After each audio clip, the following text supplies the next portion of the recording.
Uma das bancais mais esperadas para se ver na Guerra Sangrenta dos Mil Anos foi sem dúvidas a Bankai do Kyoraku Shunsui, o novo comandante das 13 divisões do Gotei 13 em Bleach. Uma Bankai que quase foi liberada na luta do capitão contra o espada número 1, o Stark, mas que acabou ficando para o arco final, na épica batalha contra um dos Quincy's mais fortes, o Lily Barro. E nesse vídeo, você verá não apenas todos os segredos sobre a Bankai do Shunsui, mas também tudo sobre a sua Zanpakuto, seja a sua Shikai, Espírito Zanpakuto e também seus simbolismos. Então assiste até o final para não perder nenhum detalhe. Mas antes, se você, assim como eu, é muito fã de Bleach e gosta de se vestir com seus personagens favoritos, você precisa conhecer a BC Clothes, a loja online que te fará demonstrar ainda mais sua autenticidade e paixão pelos personagens da obra. Lá você encontra as melhores camisas e acessórios de animes, e se usar o meu cupom ZEDOANIME10, você ganhará 10% de desconto em qualquer compra. Não perca essa oportunidade, ainda mais que a nova temporada de Bleach finalmente estreou, e você poderá assistir aos episódios com sua camisa ou acessórios novos. O link do site tá na descrição para você garantir a sua ainda hoje. Galera, a Zanpakuto do Kyoraku é a Katen Kyokutsu, que significa Ossos da Loucura Celestial Florescente, ou Flores Celestiais e Ossos Loucos, o que já deixa muito clara a relação entre os poderes da Zanpakuto e o seu dono, já que em Bleach, a Zanpakuto é o poder da alma do Shinigami e diz muito sobre quem ele é. Porém, entraremos em detalhes sobre o significado e simbolismos dos kanjis do seu nome mais à frente no vídeo, porque antes, é importante falar que o Kyoraku é um dos únicos Shinigamis a ter duas Zanpakutos na história da Soul Society, junto com o Kitaki e depois o Ichigo, que ganhou duas espadas durante o arco final, algo que tem muito a ver com a forma do seu espírito Zanpakuto. Mas iremos fundo nisso mais à frente também. Em sua forma selada, a Katen Kyokutsu é a única Zanpakuto que existe como duas espadas antes de liberar a Shikai, consistindo em um Tachi, que é a espada maior, e um Akizashi, que é a espada menor. Suas guardas cruzadas são retângulos, com os cantos cortados decorados por um padrão de pétalas e linhas de cerejeira, e cada uma ostenta uma alça azul escura. Agora, indo mais a fundo nos conceitos dessa Zanpakuto, simbolismos e também como isso é visto em Bleach. No primeiro nome Katen, existem dois kanjis, um kanji para Hana, que significa flor, e um kanji para Ten, que significa céu, paraíso ou esfera celestial. E o primeiro geralmente é associado à beleza, fragilidade e à natureza efêmera da vida. E o segundo simboliza algo elevado, sublime ou divino. Então Katen pode ser interpretado como flores do céu,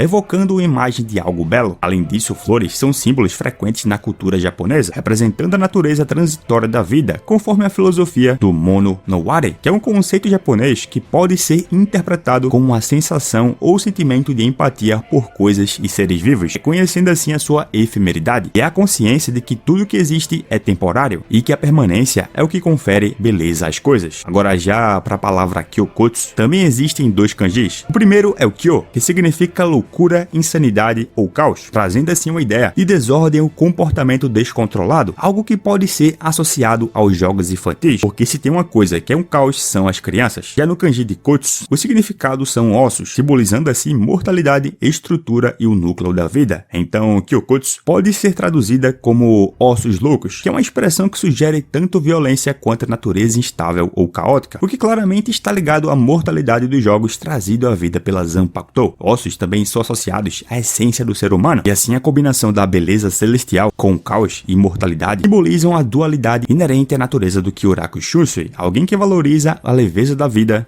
e também o lazer, já que sempre evita conflitos, além também de ter uma personalidade bastante descontraída e relaxada, mas que carrega uma profundidade perigosa e mortal quando necessário. A Zanpakuto traduz esse equilíbrio com habilidades que misturam elementos de diversão e caos, forçando tanto Kyoraku quanto seus oponentes a jogarem por regras caprichosas e mortais, o que já é um spoiler da habilidade da sua Shikai. Então vamos para ela. O seu comando de liberação é a seguinte frase: o vento das flores se agita, o espírito da flor chora, o vento celestial se agita e o demônio celestial ri. E após recitar a frase de liberação, Kyoraku coloca as duas lâminas uma contra a outra, formando uma cruz, e em seguida puxa uma delas depois de proferir o comando de liberação, e assim faz um flash de luz, e quando esse flash se dissipa, Katen Kyokutsu se torna um par de cimitarras chinesas enormes, pretas e fortemente curvadas com bordas prateadas. O punho e a tsuba de cada uma ainda são os mesmos que eram na forma selada da Katen Kyokutsu, mas agora elas ostentam longas bolas vermelhas penduradas no final. E apesar das duas espadas se tornarem idênticas nesse estado, Shunsui afirma que elas ainda funcionam da mesma maneira. Um Akizashi, que é usado principalmente para golpes mais rápidos, e a outra outra funciona como Tachi, que é usada principalmente para golpes mais fortes. E assim, a habilidade especial dessa Shikai é tornar jogos infantis reais. A Zanpakuto faz as regras, e qualquer um que pise dentro dos limites da sua pressão espiritual é forçado a seguir elas, incluindo o próprio Shunsui. De acordo com ele, você ganha, você vive, você perde, você morre. E um fato curioso também é que o Shunsui explica a regra de cada jogo para o seu inimigo, já que como é uma brincadeira, todos que estão participando precisam saber das regras. E assim vamos partir para cada habilidade usada por ele na obra. Primeiro aqui é a Bushogoma, ou peão preguiçoso, onde Shunsui gira uma das suas lâminas voltadas para direções opostas, criando grandes lâminas de vento que disparam em direção a um oponente da Katen Kyokutsu. As duas lâminas de vento se unem, formando um redemoinho que ao entrar em contato com o alvo, envolve ele com intensidade semelhante a um tornado. E o ataque não é apenas perigoso, mas pode desorientar um oponente preso dentro dele. E a técnica foi poderosa o suficiente para neutralizar explosões do Zero de alta potência do Stark. E de acordo com o que o Shunsui disse sobre o tema das técnicas, essa técnica representa um jogo de peão, porque se a gente for analisar cada kanji, o peão é um brinquedo simples, mas cheio de simbolismo. Na cultura japonesa, representa equilíbrio, movimento e ciclo da vida. Um peão requer energia inicial para girar, mas uma vez em movimento, ele se mantém ativo por conta própria, até eventualmente parar, simbolizando a necessidade de esforço inicial e o inevitável fim. E já a palavra Busho significa preguiça. A ideia de preguiça aqui pode parecer paradoxal quando associada a um objeto que gira em alta velocidade. No entanto, o Bushogoma pode simbolizar uma pessoa ou ideia que, apesar de parecer preguiçosa ou desmotivada, consegue funcionar de maneira eficiente ou até mesmo surpreendentemente quando se coloca em ação. E o conceito pode ser associado ao estilo de batalha ou à personalidade do personagem Kyoraku Shunsui, que aparenta preguiça e indiferença, mas revela uma estratégia calculada e perigosa quando necessário, além também de poder ser algo relacionado a como a própria Zanpakuto do Kyoraku funciona, já que, segundo ele, não pode usar Katen Kyokutsu em toda a sua extensão até que o próprio espírito Zanpakuto esteja com vontade de batalhar. Outra técnica aqui é a Takaone, que significa demônio da montanha, e esse movimento foi usado na batalha do Shunsui contra o Stark, mas o ataque do Stark escondeu a natureza da técnica. No entanto, o Shunsui explica mais tarde que nesse jogo, quem estiver mais alto vence, portanto, quem estiver em um local mais alto consegue viver, enquanto o combatente mais baixo perde e, portanto, morre. É escrito com os kanjis para a palavra Zanki, e o Zan significa íngreme, alto ou algo que se sobressai ou está proeminente, e simbolicamente, a altura pode estar associada à superioridade em status, força ou controle sobre uma situação. Na cultura japonesa, estar em uma posição elevada também pode indicar uma vantagem estratégica, especialmente em contextos de guerra e batalha. O kanji Ki significa demônio, espírito maligno ou monstro. Os Onis são uma parte integral da mitologia japonesa, frequentemente representando forças destrutivas ou protetores poderosos, dependendo do contexto. Como o Shunsui é conhecido por sua abordagem não convencional e altamente estratégica em combate, a técnica reflete esse aspecto da sua personalidade, onde a vantagem estratégica define o vencedor, não apenas por força bruta. Além disso, o conceito de quem está mais alto vence pode simbolizar a visão pragmática do Shunsui sobre o combate. Ele entende que as batalhas nem sempre são justas ou heróicas. Em vez disso, busca usar a lógica e as condições do momento para garantir a vitória. O que vai muito em encontro em relação àquele discurso dele sobre como usar o mal para combater o mal não é uma coisa má. Outra técnica aqui é a Kageone, ou o demônio das sombras. E a regra desse jogo é que quem pisa em sua sombra perde, e o jogo em si permite que os competidores manipulem as sombras ao seu favor. Por exemplo, Shunsui demonstrou a capacidade de se esconder nas sombras ao usar essa técnica. Ele também pode controlar as sombras, usando-as para atacar um oponente, atacando a sombra em que eles estão pisando. Além disso, Shunsui também pode fazer vários clones de sombras de si mesmo, que podem atacar seu oponente por vários ângulos. E o perdedor desse jogo é quem quer que tenha sua sombra pisada. E bom, aqui, o kanji de Kage significa sombra, e em termos simbólicos, a sombra na cultura japonesa é frequentemente associada ao oculto, ao mistério e ao inconsciente. E o kanji para Oni já foi explicado, e assim a técnica sugere um oponente invisível e furtivo que usa as sombras para atacar, aproveitando-se de áreas escuras e ocultas para surpreender o inimigo. E reflete assim o estilo de combate do Kyoraku, que é estratégico, criativo e imprevisível, usando o ambiente ao seu favor. É como se ele fosse um demônio que se esconde nas sombras para pegar seus inimigos de surpresa. Ele é aquele demônio que ri no comando de liberação da sua espada. E por falar em demônios, a próxima técnica aqui é o Irione, que é o demônio sedutor. E nesse jogo baseado em cores, Shunsui diz o nome da cor que deseja cortar com sua espada e não pode cortar mais nada. Se a cor que ele chama não existir em seu corpo, o dano no inimigo será mínimo, mesmo que o ataque seja bastante forte. No entanto, o oposto também é verdade. Ao chamar uma cor que está vestindo ataque ao seu oponente, o dano causado é proporcional maior a quantidade dessa cor nele, e assim, mesmo que seja um ataque fraco, o dano será severo. E assim, para maximizar o dano, Shunsui deve usar uma cor que maximize os riscos para ele e também para o inimigo. Por exemplo, o seu Shi Hakusho, que é totalmente preto, se ele chamar essa cor, Shunsui infligiria danos massivos ao inimigo se for atingido. Porém, o Shunsui também poderia estar em risco se sofresse grandes danos em troca, dependendo de quanto da pele ou roupa do inimigo estivesse coberta de preto. E assim, a parte do nome Iro, de Irone, significa brilho, charme, sedução ou até mesmo elegância. E na cultura japonesa, o brilho ou charme pode estar relacionado a elementos que escondem intenções mais sombrias ou perigosas sob uma aparência atraente. E esse conceito aparece em histórias sobre yokais femininos, como a Yurei, que seduzem os humanos para manipulá-los, e o Shunsui é conhecido por seu comportamento teatral e charme descontraído, porém suas ações frequentemente mascaram sua seriedade mortal. Com a técnica Daruma Sangakoronda, que significa a boneca do Dharma caiu, depois que o Shunsui ou seu oponente é marcado como sendo o pega, o outro combatente viaja em direção a ele pelo rastro de Reiatsu deixado por seu ataque, a fim de pegá-lo de surpresa. No entanto, se o combatente que é o pega vê seu oponente enquanto ele está se movendo, esse oponente perde e portanto morre. O jogo que essa técnica representa no Japão é o Daruma Sangakoronda, que é um jogo infantil semelhante à batata frita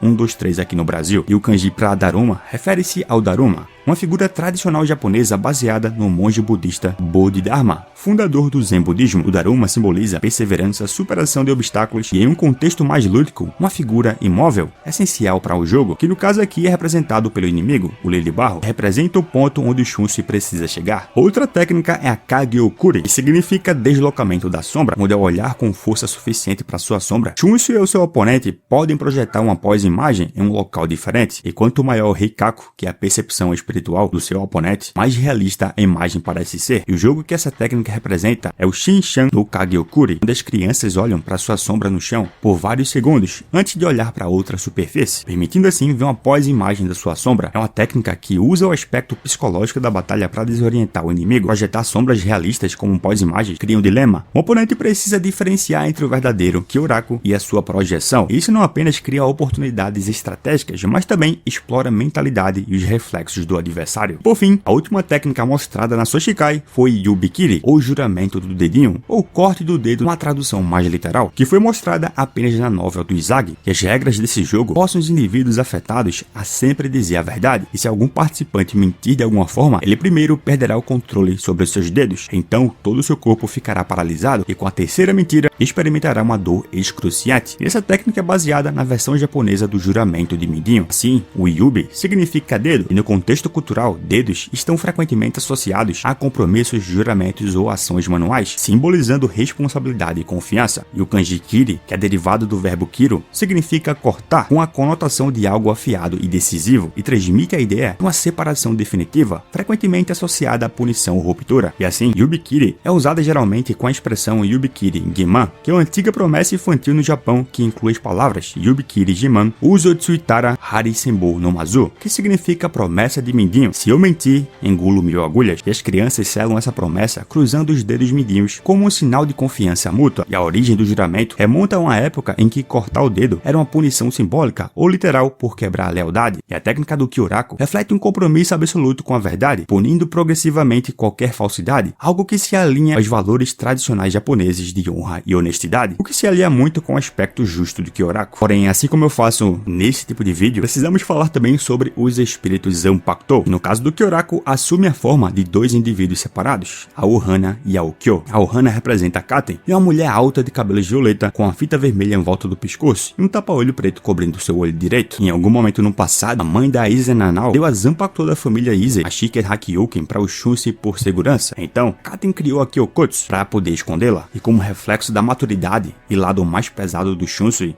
ela pode ser um pouco abrasiva e má com seu mestre, alegando que ele se machuca porque está vestindo as roupas de outra mulher. No entanto, como seu espírito Zanpakuto, ela ainda é leal a ele e prontamente admite que eles são parecidos, embora ela reaja violentamente como Shunsui age em relação a ela. E quando Lily Barra atacou o capitão, depois de ter sobrevivido à sua Bankai, Katen mostrou grande preocupação e implorou ao Shunsui para fugir de um oponente tão poderoso, e até mesmo se ofereceu para deixá-la levá-lo embora, alegando que ninguém o culparia por recuar. E o significado significado do seu nome, o hana, é flor. O prefixo o, usado antes da palavra hana, pode sugerir uma natureza mais delicada e respeitosa do espírito, lhe dando assim uma qualidade refinada e nobre. E o prefixo também pode indicar que Shunsei vê sua Zanpakuto com grande respeito e estima, o que condiz com a relação de profunda amizade e lealdade que ele tem com ela, dado até mesmo a relação dele com as mulheres. Além disso, na cultura japonesa, esse espírito da flor pode ser referência à princesa Konoha Sakuya, que é a deusa do Monte Fuji e de todos os vulcões da mitologia japonesa, já que ela também é a princesa das flores e símbolo de delicada vida terrena. Ela é frequentemente considerada o avatar da vida japonesa, especialmente porque o seu símbolo é a Sakura, a flor de cerejeira, que também está presente na Zanpakuto na forma selada do Shunsei e também na sua roupa. E francamente, visualmente também lembra muito o espírito Zanpakuto do Shunsei. Agora, quando falamos da Aokyo, que representa a Kyokotsu, ela é um espírito menor em tamanho e também mais jovem em aparência. E o nome Okyo significa a louca ou a loucura. E se você tá gostando do vídeo, considere se inscrever no canal para assistir a mais vídeos de Bleach. Aproveita, já deixa o like, porque assim o YouTube entende que você tá gostando do vídeo e espalhará ele para mais pessoas assistirem, beleza? E bom, recados dados, agora vamos continuar com a Bankai, porque o seu nome é Katen Kyokotsu Karamatsu Shinju,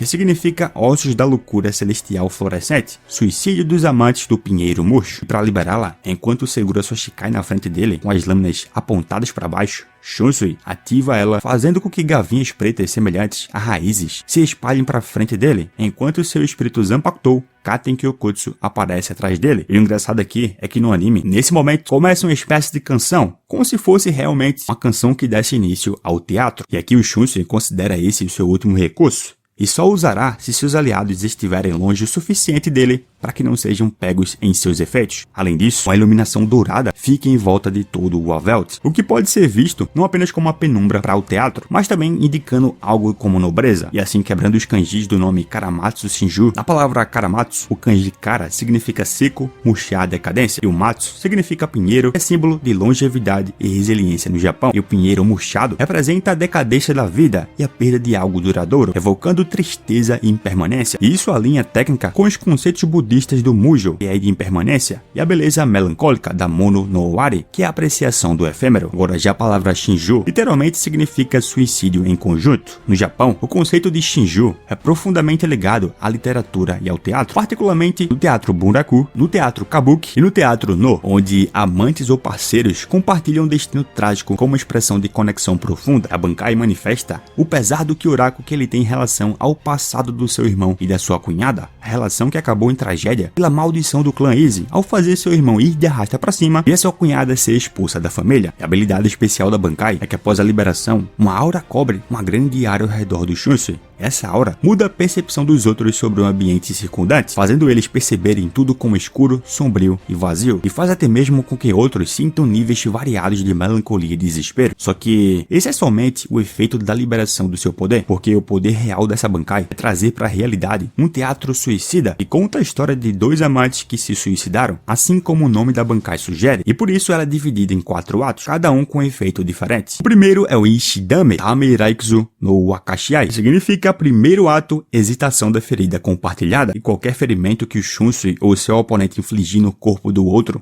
também surgirá em seu corpo, como se fossem compartilhados. Shunsei descreve poeticamente essa técnica como se compartilhasse do seu sofrimento. As feridas do corpo do seu parceiro aparecem por conta própria. No entanto, em uma reviravolta cruel do destino, eles não podem morrer dessas feridas. Quebrando o kanji do nome de cada parte dessa técnica, o Ishidame significa primeiro ato, estabelecendo que essa técnica é a introdução ou início de uma sequência narrativa. Esse primeiro ato estabelece a base trágica para o desfecho inevitável da Bankai. Outro kanji escrito é o Chucho, que significa hesitação ou vacilação, evocando a incerteza ou relutância em tomar decisões. E esse termo pode simbolizar a cautela antes de agir, especialmente em contextos de vida e morte. No contexto do Shunsei, isso pode ser interpretado como o peso emocional que ele carrega ao infligir dor e sofrimento em batalha, enquanto o kanji Kizu literalmente é ferida ou cicatriz, é associada à dor física ou emocional. E assim, temos as feridas compartilhadas, que pode ser vista através da lente do budismo japonês, que enfatiza a conexão independente independente entre os seres, e essa técnica lembra que o sofrimento de um é o sofrimento de todos, mostrando que o casal representado na história contada na Bankai do Shusui está sofrendo. A segunda técnica é o Nidame Zanki no Shitone, significa segundo ato, o travesseiro da vergonha, e aqui manchas pretas aparecem por todo o corpo do oponente do Shusui, de uma maneira semelhante a uma doença, fazendo com que ele sangre profundamente. Shusui descreve poeticamente essa técnica da seguinte forma: lamentando ter causado tais feridas à sua parceira, o homem cai no chão de vergonha e é consumido por uma doença incurável. E indo para o simbolismo, Nindame indica que essa técnica é o segundo estágio, ou ato da narrativa da Bankai do Shusui. Assim como no teatro kabuki ou no teatro no, o segundo ato geralmente aprofunda o conflito emocional e físico, preparando o caminho para o clímax. Essa técnica simboliza a intensificação do sofrimento e da tragédia no teatro da Bankai. Os dois kanjis de Zanki, quando escritos juntos, expressam um estado emocional de vergonha ou culpa esmagadora, muitas vezes ligada a reflexões morais e espirituais. E já o kanji escrito Joku literalmente significa colchão ou leito, especialmente associado a algo onde se descansa ou é colocado no chão. Nesse contexto, simboliza a vulnerabilidade e a rendição, especialmente na iminência de um sofrimento externo. As manchas negras que aparecem no oponente remetem à ideia de Tsumi,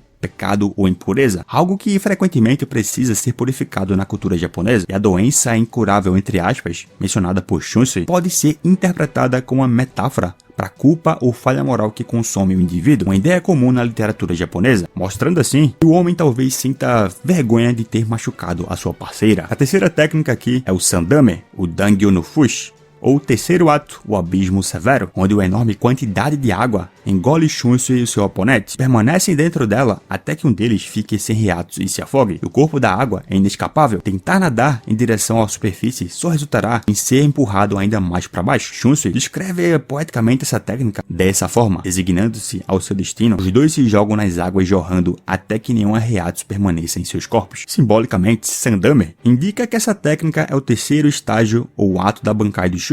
O kanji para Dan significa cortar, quebrar ou interromper, e assim transmite a ideia de separação ou corte, muitas vezes associado à destruição de algo. O kanji wo significa peixe, e peixes são frequentemente usados como metáfora em várias culturas, e no Japão eles podem simbolizar também a fragilidade diante de grandes desafios, e o peixe cortado pode simbolizar a separação ou destruição de algo essencial à vida. No contexto de um combate, isso pode representar a perda de um caminho ou o fim da luta de uma forma irreversível. E por fim, temos o kanji para fushi, que significa abismo, poço ou profundidade de um copo de água, um lugar profundo e intransponível, associado ao desconhecido ou à fatalidade. E esse kanji é frequentemente usado para indicar um local de grande perigo ou destino inevitável, no caso, a morte que estaria logo à espreita no último ato. O Shime no Dan, Itokuribazami, Shizome no Nodoboe, significa ato final, tesoura de corte de linha em uma garganta manchada de sangue, onde depois de embainhar suas espadas, Shusui enrola um fio branco ao redor da garganta do seu oponente várias e várias vezes antes de esticá-lo, deixando um corte profundo em sua garganta que se expande antes de explodir sua cabeça. Shusui descreve poeticamente essa técnica da seguinte forma: poucas coisas são tão cruéis quanto a misericórdia de uma mulher. Ela não tem ouvido para os apelos desesperados do seu amante. Em sua preciosa garganta, ela espia fios brancos brilhantes, úmidos de arrependimento. Assim, ela resolve cortar com suas próprias mãos os fios do arrependimento que lamentavelmente o entrelaçam. E assim, Shime no Dan refere-se a uma etapa ou fase como um ato de uma peça teatral, representando um estágio importante. Nesse caso, indica o último ato, o último estágio, sugerindo o ato final da Bankai do Shusui, a técnica que conclui o combate de maneira fatal. Seguindo, temos mais 3 kanjis, o Ito, o Kiri e o Hazami. O Ito significa fio. No contexto da cultura japonesa, o fio pode simbolizar a ligação entre as pessoas, o destino ou até mesmo a vida. E o fio também é um símbolo de fragilidade, já que uma linha delicada pode ser facilmente cortada. O kanji Kiri significa cortar, sugerindo que o fio ou a conexão será rompido. E por fim, temos o kanji Hazami, que significa tesoura, uma ferramenta de corte simbolizando a capacidade de interromper algo de maneira decisiva, e juntando tudo, uma metáfora para cortar as conexões vitais ou os destinos das pessoas, interrompendo de forma fatal suas vidas. E por fim, temos mais 2 kanjis, o Shizome e o Nodo. O Shizome significa manchado de sangue, que simboliza a violência ou derramamento de sangue que ocorre no ato final da luta. Já o Nodo significa garganta, que é uma parte vital do corpo. No Japão, a garganta é frequentemente associada à vulnerabilidade da vida, porque é a parte do corpo que, se ferida, pode resultar em morte instantânea. Só que, meus amigos, não para por aqui, porque de acordo com o próprio Taito Kubo, respondendo a pergunta de um fã em seu fansite, o Clube Outside, se o oponente do Shusui morrer durante qualquer um dos 4 atos da sua Bankai, então o referido ato, e por extensão a própria Bankai, terminará automaticamente, porque porque não há artista suficiente para continuar a peça. Mas enfim, galera, isso é basicamente tudo que eu consegui condensar de informações sobre a Zanpakuto do Shunsei como todo e também seus simbolismos. O que acharam? Qual o seu ato favorito da Bankai dele? Comenta aqui embaixo e vamos debater, que é sempre a melhor parte. Porque agora eu vou indo nessa, obrigado a quem assistiu até o final, valeu, falou.